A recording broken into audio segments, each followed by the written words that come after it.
We begin with breaking news. Iran has named Mojtaba Khamenei, the son of the late supreme leader of Iran, as his successor. That's according to Iranian state media. Mojtaba has long been considered a possible successor to his father, although he's never been elected or appointed to a government position. Earlier today, U.S. President Donald Trump said Iran will need to get approval from the U.S. or the new leader will not last long. And U.S. Central Command says a seventh U.S. service member has died from injuries suffered in one of Iran's retaliatory attacks last week. In a social media post, U.S. Central Command said the service member was seriously wounded in an attack on U.S. troops in Saudi Arabia last Sunday. It's the latest U.S. death from Operation Epic Fury as major combat operations continue throughout Southwest Asia. Central Command says the identity of the fallen soldier will be withheld until 24 hours after next of kin are notified. Yesterday, a dignified transfer ceremony was held for 6 service members who were killed during a retaliatory strike against Kuwait. To discuss these latest developments, let's join Nader Hashemi, professor of Middle East and Islamic politics at Georgetown University. Nader, thanks for being with us again. Thanks for the invite. What does this news about Iran naming Mojtaba Khamenei as the new supreme leader tell us about the state of the Iranian regime right now?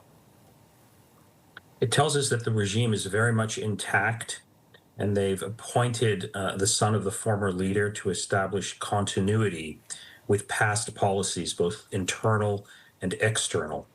It's also a sort of a slap in the face to Donald Trump, because he has been making these claims, ridiculous claims, I want to add, that have no basis in reality, that he wants to appoint the next supreme leader. And so by announcing that Mojtaba Khamenei is the new supreme leader of Iran, it also sends a clear message to Donald Trump that he will not be able to determine the future of Iranian politics.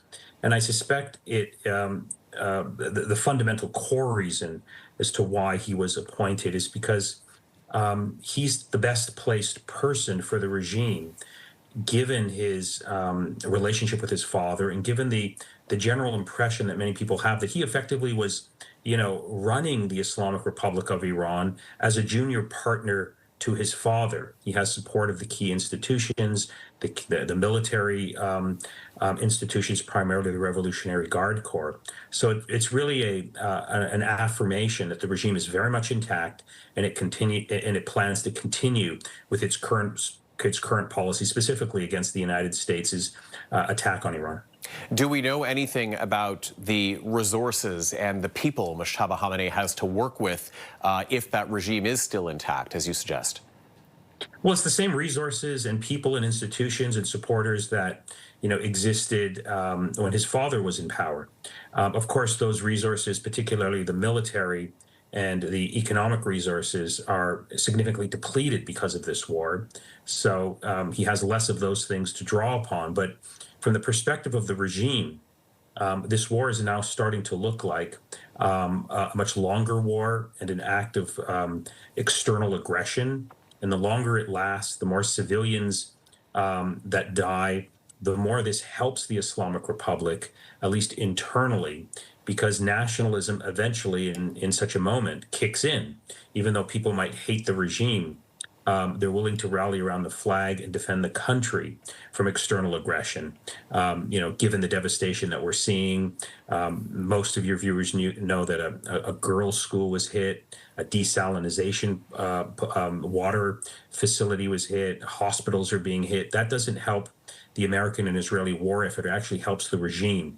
And so this is, I think, going to be one of the big jobs of the new supreme leader, is to try and continue the fight and try and mobilize as much internal support as possible, hoping that this war will actually turn the fortunes of the regime around, because the regime was on very shaky ground just a couple of months ago when it had to massacre tens of thousands of people.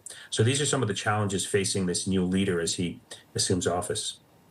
Nader Hashemi, professor of Middle East and Islamic politics at Georgetown University, on this latest development in Iran. Nader, thank you very much once again.